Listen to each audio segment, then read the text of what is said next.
Hi friends, সবাই কেমন আছো?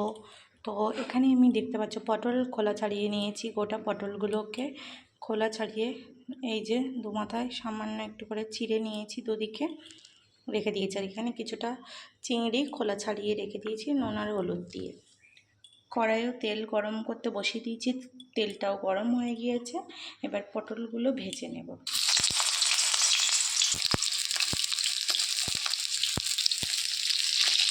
পটলগুলো ভাজার জন্য দিয়ে দিয়েছি, এখানে একটু লবণও দিয়ে দিলাম, একটু হলুদও দিয়ে দেবো।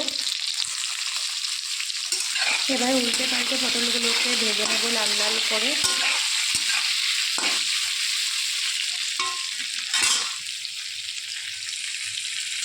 পটলটা ভাজা হচ্ছে, তার মধ্যে আমি একটা মশলা রেডি করে নেব। এখানে নিয়েছি কাজু, কিশমিশ, কাঁচা লঙ্কা আর দিয়েছি পোস্ত, চারমগজ দিয়ে একসঙ্গে একটা পেস্ট বানিয়ে নেব। সব রকম দিয়ে ভিজিয়ে রেখে দিয়েছিলাম 10-15 মিনিটের মতো। এবার এটার একটা সুন্দর স্মুদি পেস্ট বানিয়ে নেব।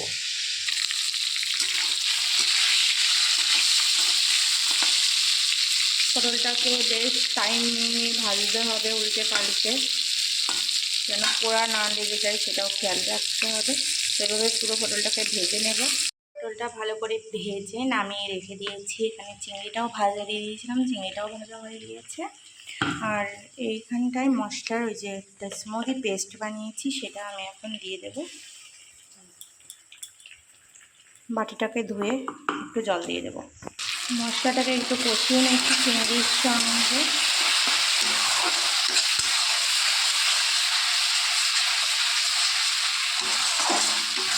কেউ চাইলে শুধু চিংড়ি মাছ দিয়েও এই মশলাটা ইউজ করে রান্না করতে পারে। তো এই যে মিক্সারের বাটি ধোয়া জলটাকেও আমি দিয়ে দিলাম, এর গায়ে অনেকটা লেগেছিল, এই কারণে মিশিয়ে নিয়েছি বেশ ভালো করে। এবার ভেজে রাখা পটলগুলোকেও আমি দিয়ে দিচ্ছি, দিয়ে নেড়ে চেড়ে মিশিয়ে নেব। নিয়ে এখানে সামান্য আরেকটু জল ইউজ করবো। আর একটু জল দিয়ে দিচ্ছি, এটা এবার ফুটবে। ফুটতে ফুটতে ব্যাস একটু গ্রেভিটা একটু ঘন হয়ে এলেই রেডি হয়ে যাবে। রান্নাটা করতে বেশিক্ষণ টাইম লাগে না।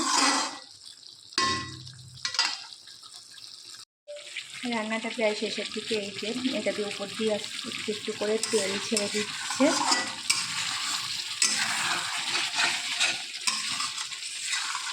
গ্রেভিটাও ঘন হয়ে গিয়েছে। আর কেউ চাইলে এখানে সামান্য একটু মিষ্টি ইউজ করতে পারে, তো আমি আর কি দিলাম না। আর এটা একটু চেখে দেখতে হবে লবণ ঠিক আছে কি না, তারপর নামিয়ে দেবো। এখানে আমি একটু লবণ অ্যাড করে দিয়েছি, তো আর একটুখানি এই যে ফুটে নিক, তারপরে গ্যাসটা বন্ধ করে নামিয়ে দেবো একটা বোলের মধ্যে। তো কারা কারা এই যে পটলের রেসিপি এইটা পছন্দ করো অবশ্যই কমেন্ট করে জানিয়ে। এর সঙ্গে চিংড়ি মাছটা দিয়েছি বলে টেস্টটা দারুণ আসবে। চিংড়ি না দিয়েও মানে সিম্পল পটল দিয়েও করতে পারো এই রান্নাটা।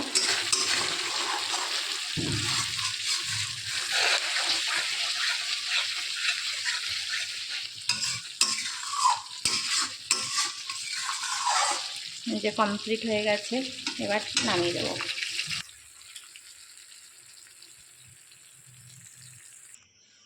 যে পটল পোস্ত রেডি হয়ে গেছে। তো রেসিপিটা কেমন হয়েছে তোমরা অবশ্যই কমেন্ট করে জানিও। আজকের মতো রেসিপিটা এই পর্যন্ত। সবাই ভালো থেকো, সুস্থ থেকো, বাই বাই।